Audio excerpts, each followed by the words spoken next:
Hello everyone, আসসালামু আলাইকুম।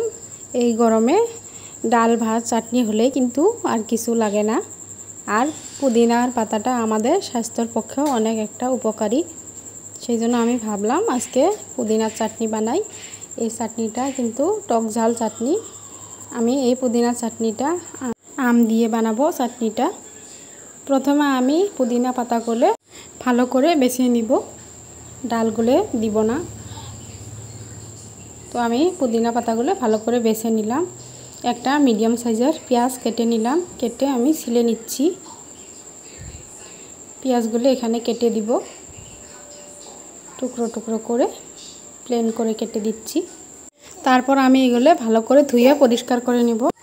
তারপর এখন আমি এইগুলো গ্রাইন্ডারে নিয়ে চাটনি বানিয়ে নিব। তারপর 3টা কাঁচামরিচ দিয়ে দিলাম, এখানে ধুয়ে দিয়ে দিয়েছি। তারপর আমি পেঁয়াজগুলো দিয়ে দিলাম, একটু সামান্য পরিমাণ লবণ দিয়ে দিলাম। তারপর এখন আমি দিয়ে দেব কেটে রাখা কাঁচা আমগুলি। আমি আম একটু সামান্য পরিমাণ ব্যবহার করেছি, বেশি আম দিলে কিন্তু একদম বেশি টক হয়ে যাব, সেই সময় আমরা খেতে পারবো না। চাটনিটা রেডি হয়ে গেল। এখন আমি এটা একটা বাটিতে ঢেলে নিব। ঢেলে নিয়ে এখানে আমি সরিষার তেল দিয়ে দিব একটু সামান্য পরিমাণ সরিষার তেল দিয়ে দিব। তেলটা একটু বেশি হয়ে গিয়েছিল, সেই জন্য তেলটা কমিয়ে নিলাম আমি। এখন এটা আমি ভালো করে মেখে নিব চামচের সাহায্যে। তো আমার পুদিনার চাটনি একদম রেডি হয়ে গেল। দেখুন, আপনারাও এইভাবে পুদিনার চাটনিটা বানিয়ে ফেলতে পারবেন।